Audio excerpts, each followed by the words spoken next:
The twin sons of Gorath burned high above the crimson canopy, casting long, jagged shadows over the hunting grounds.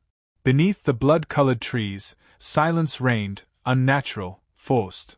Every creature had learned to be still, lest it become entertainment for the Empire. From a concealed trench dug into the earth, Elias Cain lay motionless, coated in a mixture of native clay and ash to obscure his heat signature.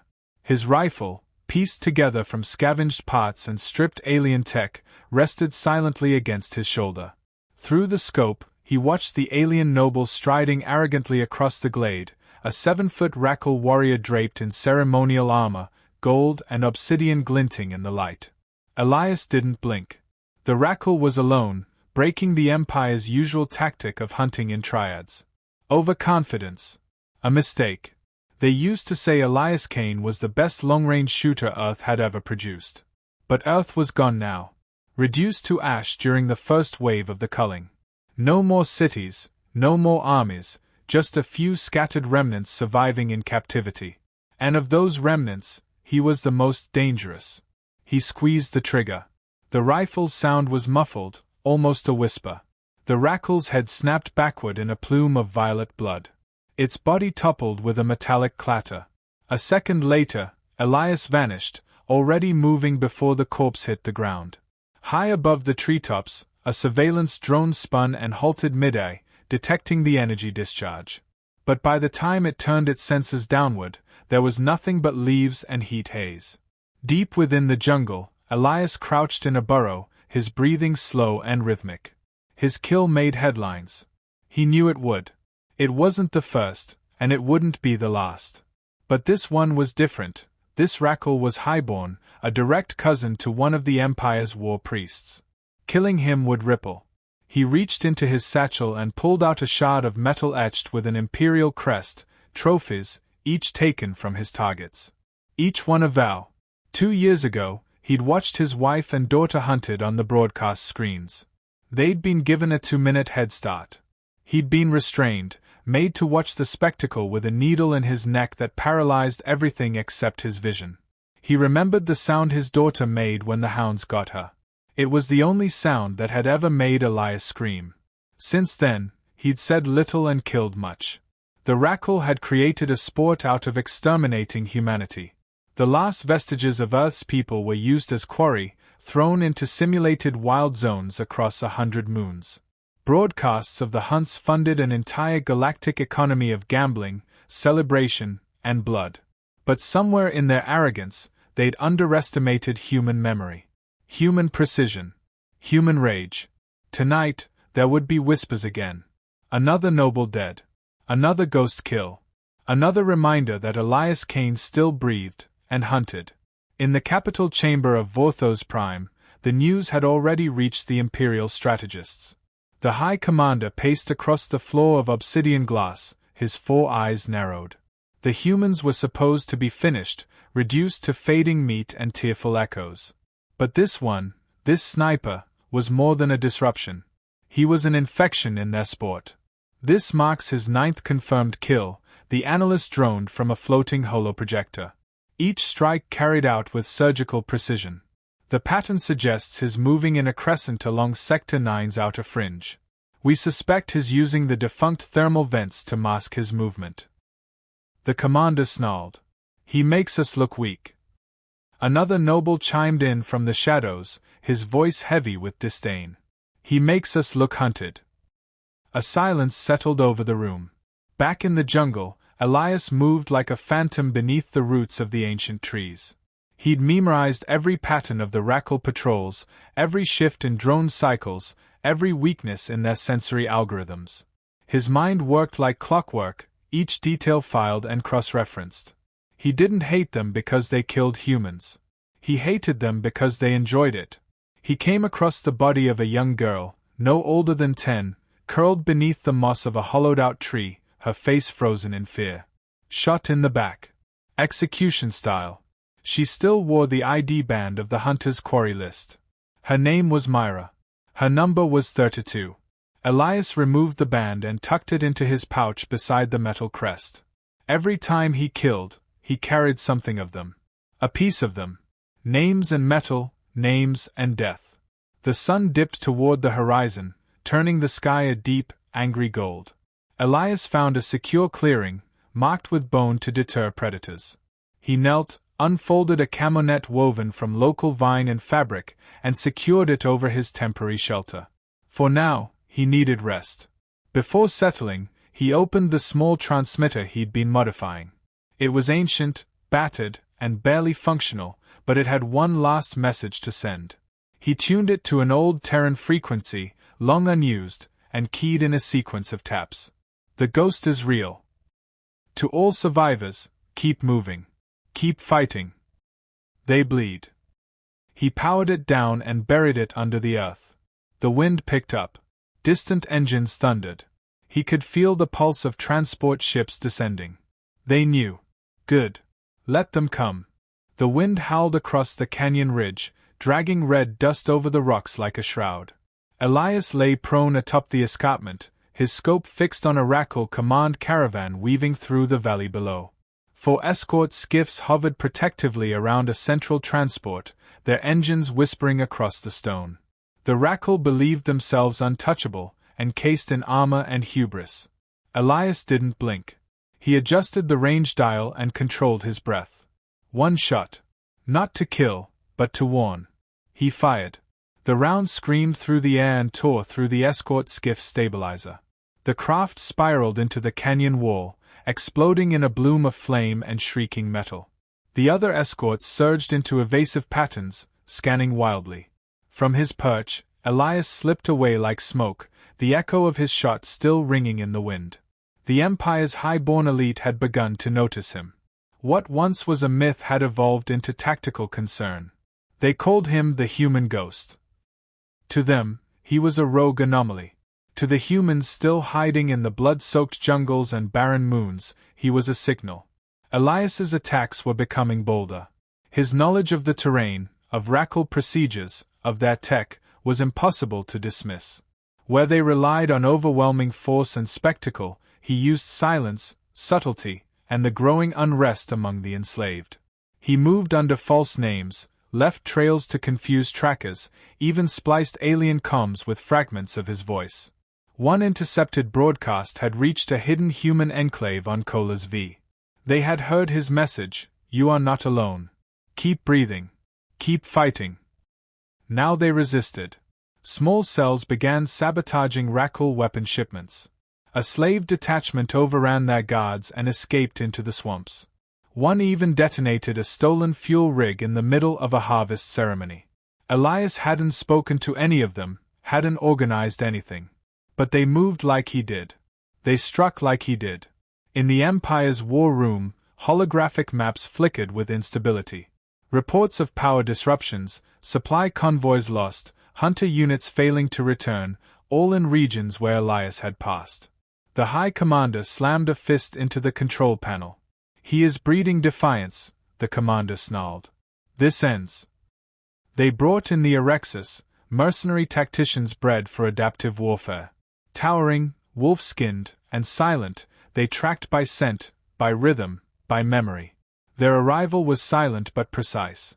A moon disappeared from patrol schedules. Elias noticed immediately. He adapted again. He laid false tracks, human boot prints covered in Rackle blood, sensor reflections mimicking sniper positions. He mapped the Erexus patrol grid and rerouted his path, always vanishing before their arrival. Occasionally, he left behind bodies. Not dead Erexus, just their teeth, their weapons, stripped and left in neat rows, like bones in a ritual. Psychological warfare. He knew how to make the monsters nervous. Weeks passed. Tensions rose. The Rackle hunting events grew shorter. Participants withdrew. Even nobles began fearing the idea of becoming prey. They blamed each other. Conspiracy rumors slithered through their ranks. One noble executed his own tracker squad, convinced they were aiding the sniper. Still, Elias kept moving. He never stopped. One night, he camped in the ruins of an old transmission tower, long since corroded by the acidic rains. He found graffiti, old Earth script scratched into the base. "We were here. We died hard." Underneath it, a faded name. Daniels. Elias had known him, briefly, during the early raids. A communications officer with a broken leg and a stubborn streak. He stayed there for hours, listening to the static buzz of the empty airwaves. He could feel the burden growing, the silent weight of every soul he couldn't save. The ghost was becoming a symbol, but he was still just one man. One rifle. One pulse. But that night, a signal came through. A voice. Human. Quiet. Scrambled. This is Delos outpost. Coordinates, S-73 by Delta, beacon flaring. Survivors. Sniper, if you hear this, we remember Terra. We see you. Elias closed his eyes. He buried the emotion, but his grip tightened. The Empire was right about one thing: he was an infection. Not just of their systems or their sport, but of their control. His survival proved their failure. His resistance proved their weakness. He adjusted his scope. His next move had to be bigger. Final. The Emperor himself had not yet appeared on any battlefield. Untouchable, hidden behind doctrine and distance. But Elias had discovered something, an ancient ritual, scheduled once per generation. A grand hunt. Held on the arena world of Vaelux. This time, the Emperor would attend. Elias began planning. He dismantled his gear, cached extra weapons in drop sites. He hacked surveillance lines to learn the rotations of orbital drones. The plan required silence, time, and luck. And vengeance. The next morning, the rising suns lit the shattered jungle. From a Rackle hunter's visor, impaled on a spear, a message had been etched into the glass. I am done hiding. Now I hunt you all. The twin moons of Vaelux hung low over the obsidian cliffs, casting silver light across the arena world. Towering spires jutted into the sky like the teeth of some ancient beast, their surfaces laced with energy conduits and surveillance drones. Below, within the arena itself, the final hunt was about to begin. Elias stood among the other contestants, captured humans, chosen as prey. Most were silent, broken. A few whispered prayers to gods who no longer answered. None of them knew what he was. Not yet. He wore the restraints like the others. Let them think him weak. Let them believe the illusion. Inside his sleeve was a filament wire of human design, stolen during his infiltration of the slave barracks. A flick of his wrist, and the cuffs would fall away. Not yet. Timing was everything. Above them, thousands of Rackle nobles watched from their levitating stands, cloaked in silk armor and tradition. The air was thick with anticipation. This was no ordinary event. The Emperor himself had arrived, enshrined in crystalline armor, a living relic of conquest. His presence signaled something sacred. Something final. A trumpet blared. The gates opened. The hunt began. Elias moved with the group, shuffling along the rocky terrain toward the tree line. He didn't break away immediately. He let panic build among the others, let the predators descend. Screams rang out. Plasma bolts flashed through the trees. The Rackles spread like wildfire. He ducked behind a fallen log, tore off the restraints, and retrieved the rifle buried the night before, hidden in a hollow beneath the arena grounds, right where he'd left it during his earlier infiltration. Modified, customized, and primed. A single magazine. 6 rounds. That was all. Through his scope, the world narrowed. He watched as a Rackle noble sliced down a fleeing man. Elias exhaled, fired. The noble dropped mid-charge, throat vaporized. One shot. Chaos rippled. Hunters spun in confusion, calling out to one another. Drones shifted direction. But Elias was already gone, gliding through the undergrowth with purpose. Every path, every tree, every sniper's perch had been mapped in his mind. He moved like a spirit of vengeance, picking off targets, never from the same angle twice. The broadcasts tried to cut away, tried to focus on other worthy kills, but they couldn't avoid the narrative unfolding. The ghost was here. On their sacred ground. In the command tower above the arena, the Emperor leaned forward. His 4 eyes narrowed. This was not entertainment. This was infiltration. Elias reached the far ridge, where the energy conduits from the palace grounds descended into the arena. He climbed swiftly, using the vines and steel girders as handholds. Halfway up, a drone spotted him, too late. He swung up, gripped the side of the tower, and wedged himself against the wall as a patrol passed beneath him. He entered through a maintenance duct, crawling through the narrow space, listening to the muffled voices of Rackle guards. When he emerged, he was behind the viewing chamber. He placed his last charge, an electromagnetic disruptor, on the crystal wall that separated the Emperor from the arena below. He took his position in the rafters, rifle aimed, breath steady. The Emperor stood now, gesturing to the arena with a ceremonial blade. A symbol of dominance. The crowd roared. Elias took the shot. The glass exploded inward.